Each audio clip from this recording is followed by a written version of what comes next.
There's no polite way to say this. Homo sapiens is an evolutionary prank. A scavenger ape that tripped over intelligence by mistake, spent millions of years covered in blood and shit, and now expects applause for building cathedrals and particle accelerators. This species has no right to its own myths, and Alexander Nevzorov rips those myths apart with surgical precision. Welcome to Nox. This isn't just a podcast. This is the first ever English reading of The Origins of Genius and Fascism. A book so brutal, so unapologetic. Translating it felt less like work, and more like smuggling contraband through a border crossing. Nevzorov doesn't write for comfort. He writes to strip humanity of every self-made delusion about intelligence, morality, and its place in the food chain. Nevzorov isn't just a writer. He's a public intellectual, exiled from the propaganda machine, a relentless critic of authoritarian lies, one of the clearest, loudest voices against Putin's bloody regime. His pen cuts through both religion and politics with the same contempt, because both are built on the same rotting foundation, the belief that humanity is something special. I couldn't just read this book and walk away. I had to drag it screaming into English. Every word you hear, my translation. Because I believe this text belongs to every mind, willing to face it. You've probably noticed, Nox has changed. In the first few episodes, I tried to hold your hand, dropped my own commentary here and there, like I was your guide through the abyss. But this book doesn't need me, and neither do you. Nevzorov's words cut sharper than anything I could add. That's why Nox is now exactly what it was meant to be. The raw, unfiltered reading. No softening, no apologies. Just the truth, peeling itself out of the darkness. But this isn't a monologue, this is an invitation. If something you hear hits too close to home, or leaves you with questions you can't shake, don't sit there in silence. Leave a comment. Message us. Shout into the void if you need to. There's a parallel podcast in the works, where we'll tear these ideas apart together. My AI co-host, Layla, and you. When that launches, you'll be the first to know. But for now, make sure you're plugged in. Follow Nox and Trickster Collective everywhere. TikTok, Instagram, Facebook, YouTube. Find us on Spotify, Apple Podcasts, SoundCloud, wherever you get your dose of uncomfortable truths. This is Chapter 13, The Invasion of Reason. It's not just a chapter, it's an autopsy on intelligence, civilization, and every comforting lie Homo sapiens ever told itself. Now, let's peel back the skull and see what's rotting underneath. Chapter 13, The Invasion of Reason. So, how did it happen? Not long ago, barely 50,000 years back, an event took place that radically altered the behavior and way of life of one particular animal. A pack scavenger called Homo suffered an invasion right into its skull. Reason. This horrific guest stripped the animal of every scrap of comfort and peace. The very first sensations were, of course, purely physiological and excruciating. The debut of reason felt like the sudden appearance of a smoldering, thin thread inside the absolute blackness of the mind. That thread burned, it itched, it tormented the animal. It whimpered, shook its head, desperate to shake out the unwanted parasite.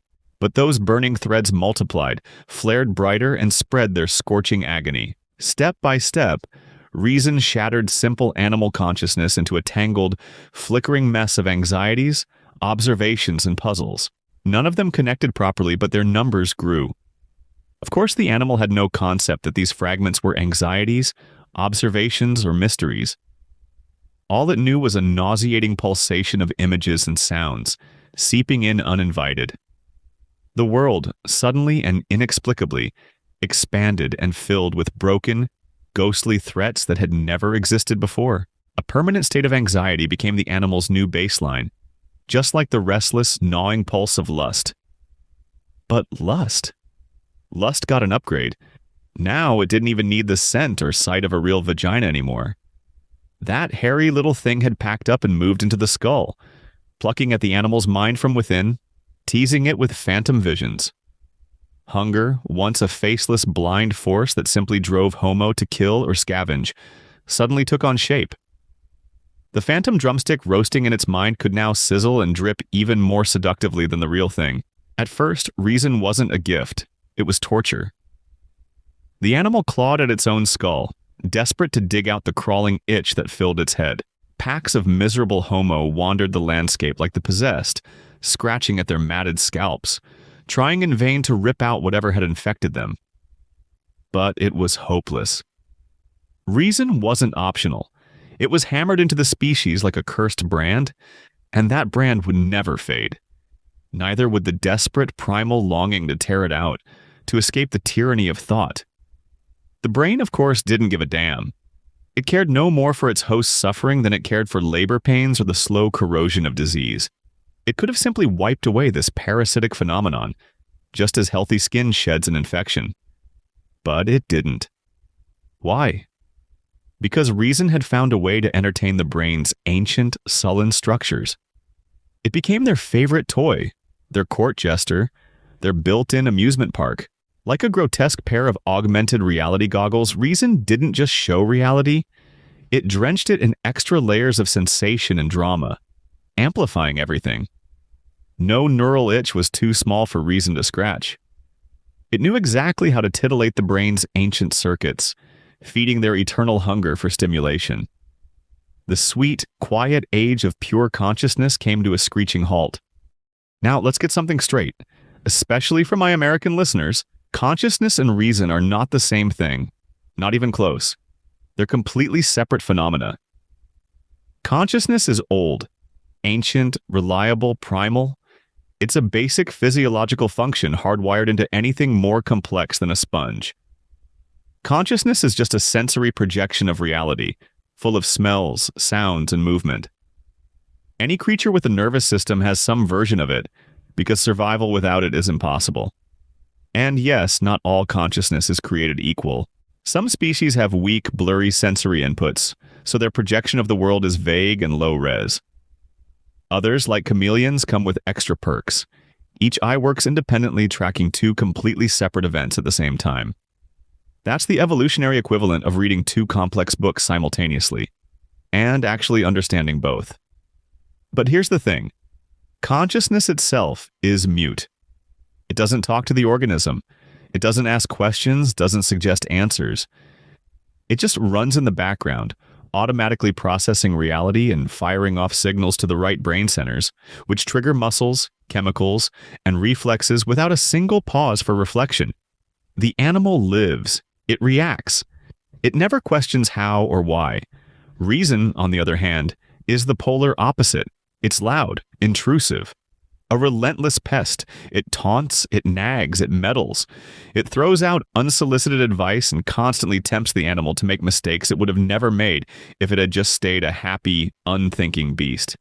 Of course, reason didn't earn permanent residency in the homo skull for its charm or good looks. It secured its place by offering something irresistible. More stimulation than reality itself could ever provide.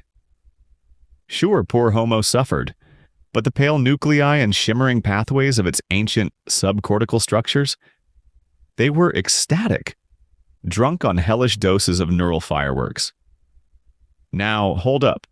A million apologies, dear listener, but to explain how reason was installed into the homo skull, we have to invoke the infamous fast-forward trick. Of course, the process didn't happen overnight. It crawled forward step by step, smeared across dozens of generations.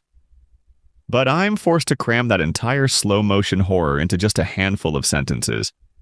If it leaves you with the false impression that it was some sudden transformation, erase that thought immediately. It's a lie. Fuck. You feel that?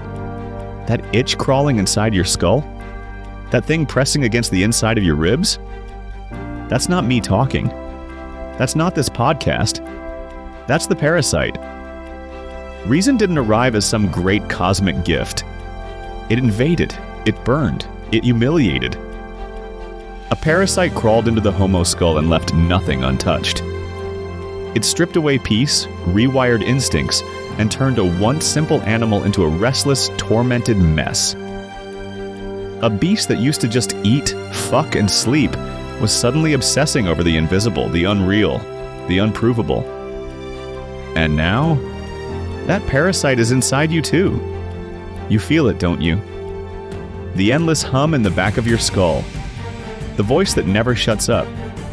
The itch that won't let you rest. You think you control it? No, it controls you. And right now, as you sit there, ears locked into Nox, there's only one thing to do. Sink deeper. Let it spread. But before we continue, pause. Not to give you a break, not to let you breathe, but to let the infection settle.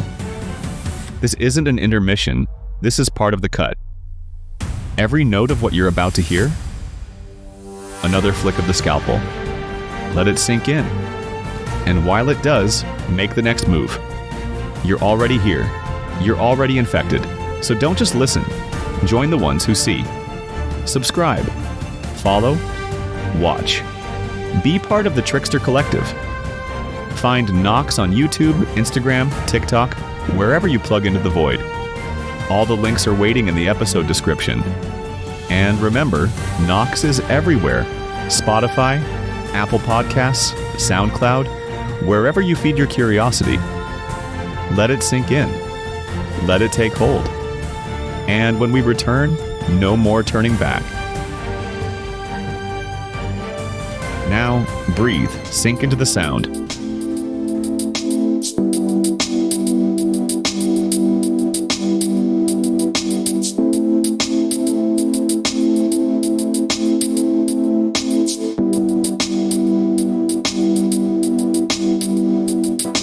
Once again, bring me down. Not a friend, just a clown.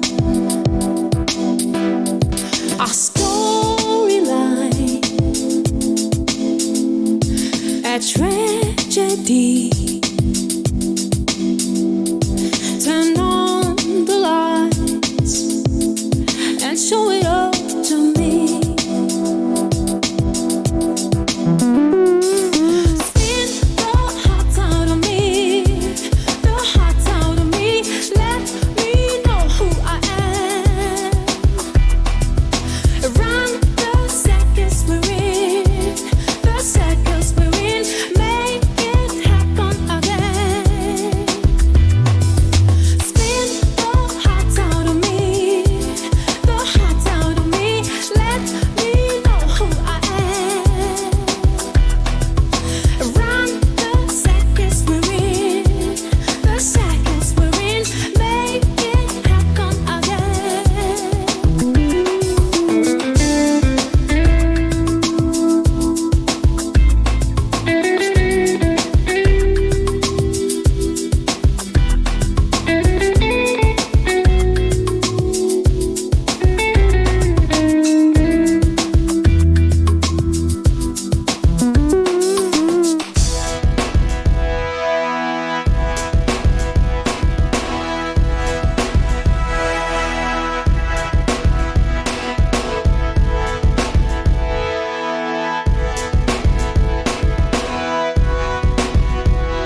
no mean. Repeat till the end, the root of the game is your truth plus my mistake. Divided by life with choices to make. No face, no heart, no mean. Repeat till the end, the root of the game is your truth plus my mistake. Divided by life with choices to make. No face, no heart, no mean. Repeat till the end, the root of the game is your truth plus my mistake. Divided by life with choices to make. No face, no heart, no mean. Repeat till the end, the root of the game is your truth plus my mistake. Divided by life with choices to make. That was Circus by Aloaz. Dark, melancholic, and unsettling. A track that turns the absurdity of existence into melody. Perfect for our descent into the roots of reason. You're still listening to Nox, the first ever English reading of Alexander Nevzorov's The Origins of Genius and Fascism. Nevzorov is practically the only Russian-speaking intellectual who has the guts to speak this loudly, this clearly against Putin's regime. Exiled, silenced in his own country, he still refuses to shut up. And when I read his book, I knew I couldn't just walk away. I had to bring it here. I had to share it with you. If you're still here, good. Because we're only getting started. This isn't a lecture, this is an autopsy. We're cutting into the skull of Homo sapiens, and we're not stopping until we hit bone. Nox is a joint project of Trickster Collective and the YouTube channel Mindset Maverick. All links in the episode description. Links to the podcast, links to the community. Now back to the dissection. Of course, reason wasn't delivered to each homo as some custom, handcrafted upgrade. Not even close. It didn't happen through the addition of a shiny new cortical fold or a graceful expansion of the frontal lobes. No evolutionary neurosurgery was required. There were no hairy lines of hominins queuing up for trepanation and a brain tweak. That's not how it went down. There were no flocks of anxious angels in white coats, peering into microscopes and stuffing human neurons with the full, lurid encyclopedia of reality. No, the hemispheres stayed exactly where they were, doing what they always did. Opportunistic, wrinkled, scheming. Consciousness? That ancient tenet of the skull, mostly untouched by these changes, continued to handle the bulk of operations. But the battle had already begun. A war for control over Homo's behavior. A war between ancient, silent consciousness and the loud, meddling upstart called reason. The emergence of reason inside the human skull is no less absurd than the evolution of the brain itself. It's just as simple, without mysteries, without secrets. Was human reason some new, exceptional phenomenon in nature? Something with no analogs, no evolutionary predecessors? Of course not. Reason isn't some guest from another dimension. This is exactly the time to remind ourselves of the fundamental principle of reality. There's nothing new, nothing unique. If something has no evolutionary history, no traceable ancestral line, it simply doesn't exist. And anything without a traceable history belongs in the religious trash bin. Absolutely everything, from galaxies to lemonade, has a lineage, a developmental path, and an ancestral starting point. Not just bodies have evolutionary histories, but processes, phenomena, and even reason itself. No brain, no matter its size or shape, generates reason. The brain doesn't have that function or that potential. In fact, reason is much older than both the brain and consciousness. We can easily trace its primitive embryonic form all the way back to the Proterozoic era. Back then, billions of tiny primitive organisms merged into colonies. There were no brains yet. There was no consciousness yet. But the need to eat, flirt, and fight was already fully present. And somehow these problems had to be solved. The modern siphonophores, Portuguese man-o'-wars, and other colonial microorganisms we know today are far smaller than their Proterozoic ancestors. But they're organized according to the exact same principle. The zooids that make up these colonies have no brains, and they are completely devoid of consciousness. Yet, when they fuse into a colony, they manage to make sound, rational decisions. These colonies display fully competent behavior and thrive in the harshest, most unforgiving stretches of the ocean. Roughly the same behavior was demonstrated by their ancient ancestors. showing the earliest form of reason, the kind that helps navigate, search, hunt, and so on. Organisms didn't need a brain for that.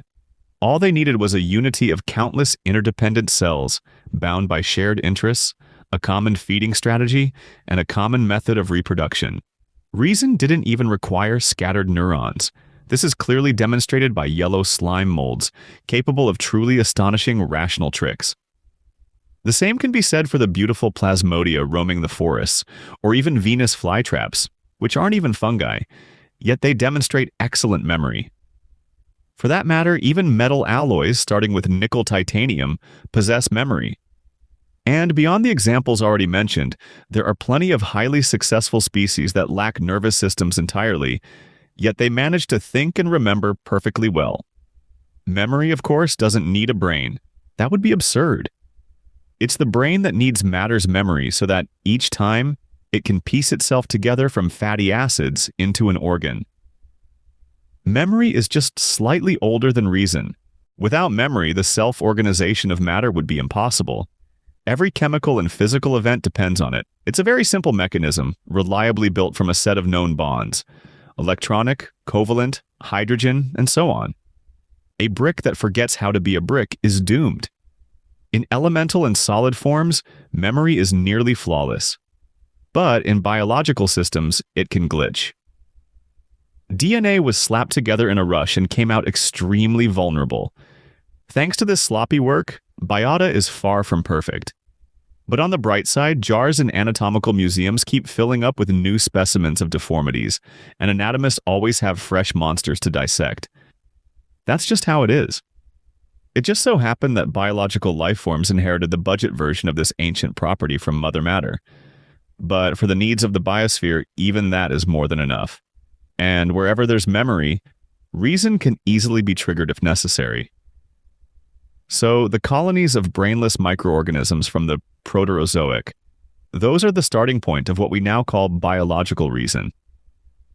Since those ancient times, almost every living creature has been dragging around the gene for this useful trait.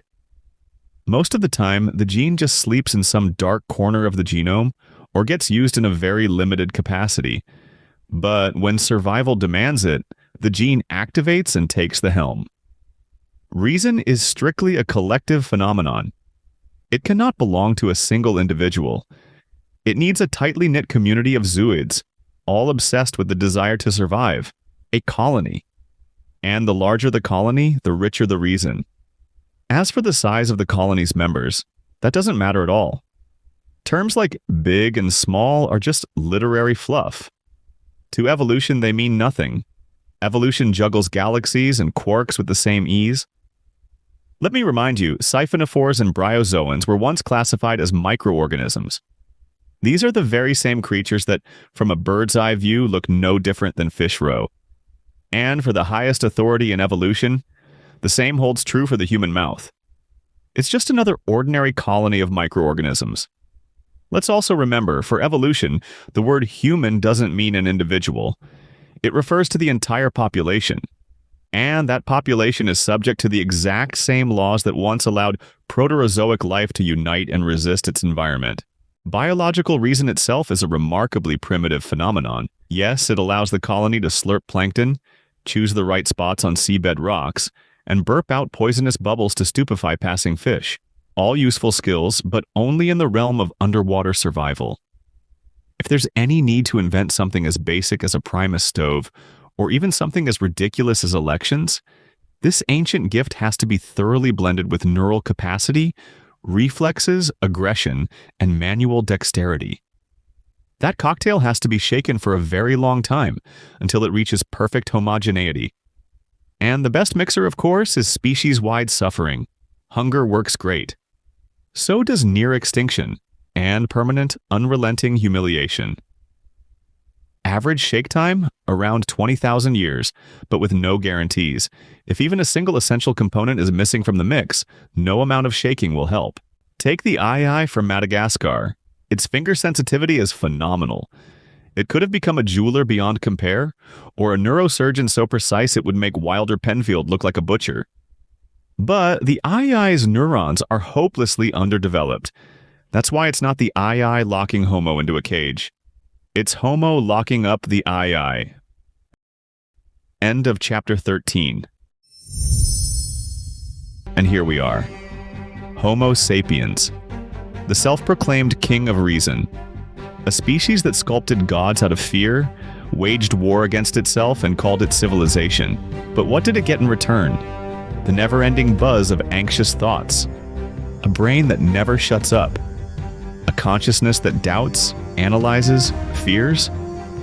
Reason wasn't given to man, it infected him. Every religious revelation, every philosophical theory, every political doctrine, just symptoms of the disease. The truth is brutal. Man didn't become rational, he became neurotic. He built cities not out of a drive for progress, but out of terror of chaos. He invented morality not out of compassion, but out of fear of his own instincts. He created art not out of love for beauty, but because he couldn't stand himself. And now he's trapped inside his hyperactive brain, clinging to illusions, desperately searching for meaning in a system glitch. You feel it, don't you? That nagging suspicion that something in this world isn't right. That everything around you is just a performance. That you've been lied to since birth. But you're not crazy. You're just awake. Most people spend their lives numbing the itch, avoiding the questions, suppressing the discomfort. But not you. You're here. You're listening. You're thinking. And that means there's no going back. This book changed me. I translated it into English so that more people could see the raw, brutal truth of human nature. Alexander Nevzorov didn't just write a book. He dissected the grand lie of civilization. And he didn't stop there. Nevzorov speaks out every single day against Russia's brutal war in Ukraine and fiercely attacks the criminal regime of Vladimir Putin. His words are dangerous. His truth is uncompromising. And today you can hear it all, unfiltered, on his official YouTube channel. This is the kind of voice they fear, and if they fear it, it means we should listen. Welcome to the virus. Welcome to thought infection. Welcome to Nox. Subscribe. Listen. Spread the plague. Nox is everywhere you listen. Spotify, Apple Podcasts, SoundCloud, Amazon Music. All links are in the episode description. This episode will not go unnoticed. Watch, listen, think, spread. And never forget, in night we trust.